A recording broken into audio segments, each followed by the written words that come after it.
Hello, welcome to WNBF News This Week. I'm your host, Michael Maley. Today we are sitting down with a person who probably needs little introduction. He has led our state for the past 8 years amid some controversy, some criticism, and certainly some accomplishment. Governor Mark Sanford joins us for his last scheduled sit-down interview this year as governor. Thanks for coming in. My pleasure.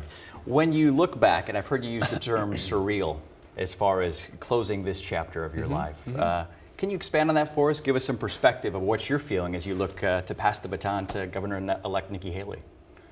Well, I think that, you get out of college, you know that it's going to last 4 years, or hopefully last 4 years, particularly as I'm going to be paying for a bunch of boys going to college. But, 4 years, there's a graduation. You finish up a military commissioning, and there's a graduation. Been doing this for, quite a while now. If you think about my time in politics, whether it was in Congress or the race for Congress, the race for governor, the governor, about 17 years, 8 years certainly in this office, and it's the closing of one chapter. And I think that in life, as one chapter closes, inevitably there's a next chapter, but it's been a little bit surreal in just the attempt at trying to say goodbye to a lot of great folks that I've had the pleasure of meeting here over the last 17 years in along the coast of South Carolina. Sure. When you look back, of course, I'd imagine part of it seems like a blur, but there are, excuse me, some items that certainly stand out. As far as some of your significant achievements as governor in 8 years, what do you think that you set out to accomplish a lot? What are some of the highlights that you really will hope to be remembered for? Well, I'd say first and foremost, what we tried to do is very consistently watch out for the taxpayer, whether it's somebody's pocketbook or their wallet. And I think that, what people, as I move around the state, seem to appreciate is the way in which we stayed true to that larger theme. We tried to change the way that things were done in Columbia, and that at times caused a hornet's nest to go off, a little bit of friction.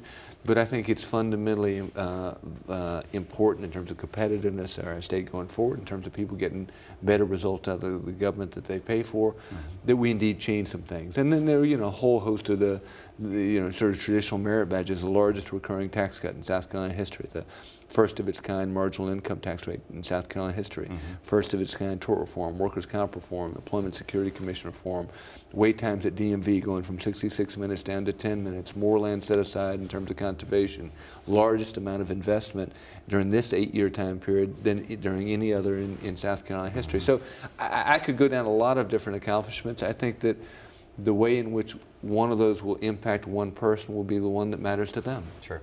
I want to talk about, you mentioned friction a little bit at the Columbia State House level. We've got some video, of course, of the famous piglets that you brought into the State House. We'll show you the video here in a little bit, but this was for pork barrel spending, your stance on this. Do you have any regret as far as starting off some of the relationships with fellow Republicans and the Speaker of the House then pretty irate at this stance? What's your thought on that? Well, I don't like using a political tool that is that blunt, but in that instance, we were left with no other choice. What's not remembered about the piglets is there was 8 months leading up to it, and there was a $155 million unconstitutional deficit.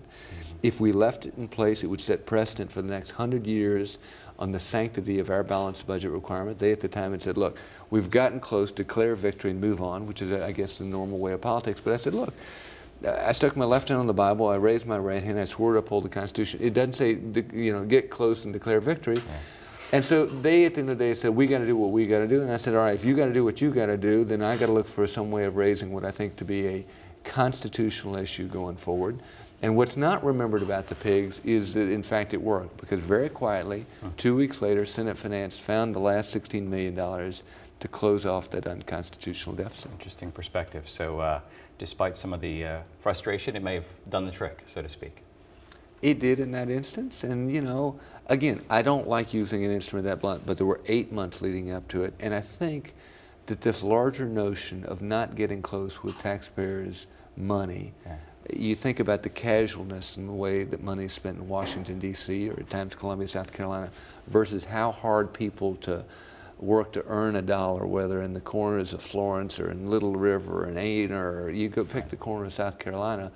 And I think it's important that we look for ways of always you know, getting to where we're supposed to get on that front. And if we're constitutionally prescribed to get to a certain point, I think it's absolutely necessary to use every tool in the toolkit in getting there. Sure. Let's talk about the rejection of the stimulus funds. Of course, national, even international attention. I know I saw you on a lot of the talk show circuits as well, too. You would still fight the same way that you've always fought for that. And are you comfortable with the measures that you used to fight it?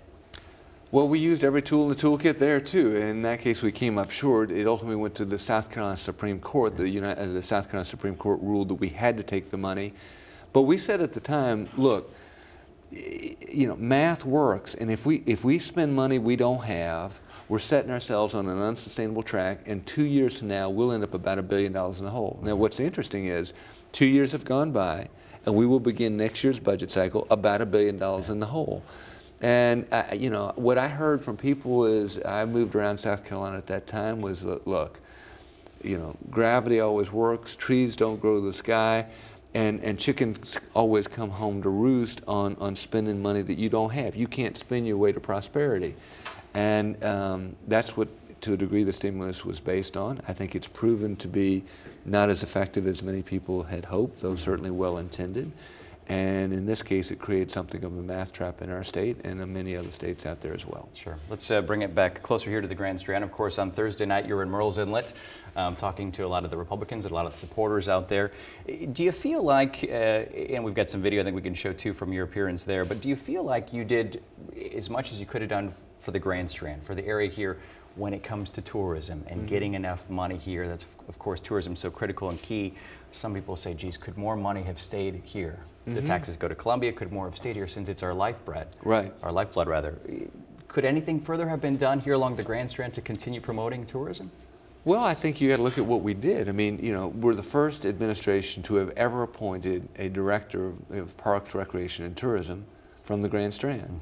And we thought, you know, the economic center of tourism in our state happens to be Myrtle Beach and the Grand Strand. Right. Therefore, let's get a director from there. We're the first person to appoint. And so at a cabinet level, we had put, I think, the Grand Strand at a very favorable spot.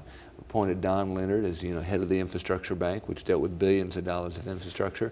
The nature of any piece of the geography of South Carolina is they always want more for their category, their neck of the woods.